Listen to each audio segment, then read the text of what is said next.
আজ সকালে একটু গোলা রুটি করলাম। এই ট্রিকটা আমি দিদার কাছ থেকে শিখেছি, যে খুব পাতলা পাতলা এই পাটিসাপটা বা গোলা রুটি যাই হোক পাতলা করার জন্য একটু তেজপাতা দিয়ে স্প্রেড করার জন্য। এটা আমি প্রথমবার অ্যাপ্লাই করলাম, আগের বারে পাটিসাপটা করার সময় করা হয়নি, জানতাম না।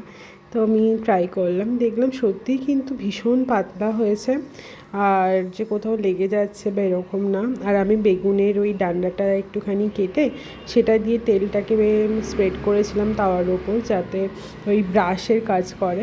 কারণ আমাদের যেহেতু ননস্টিক না, আমি দেখেছি নর্মাল ব্রাশ ইউজ করলে ব্রাশটা পুরো গলে যায়, তো প্লাস্টিকের ওটা ভালো না। তো তার জন্য ওই বেগুনের মোটাটা দিয়ে ইউজ করলাম। তোমরা দেখতে পাচ্ছ কোথাও কিন্তু কিছু লাগেনি তাওয়াতে। আর এই 9টা মতো করেছিলাম, ধরতে গেলে 3 থেকে 4 ফোঁটা তেল লেগেছে, গ্যাস ড্রপ ওয়াইজ।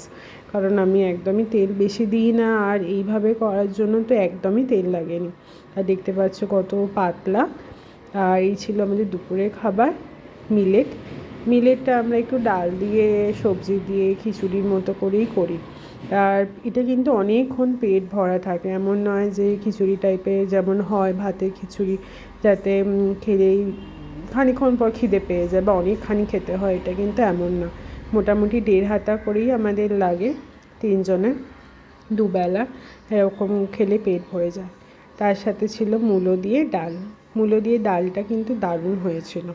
এইটা আজকে যদিও দিদি একটু পাতলা পাতলা করে দিয়েছে, কিন্তু নর্মালি এটা একটু তরকারি হয়। আর ছিল সোয়াবিন দিয়ে ডিম। আর এটা রাত্রিবেলা ডিম ভাজা আর মিলেট।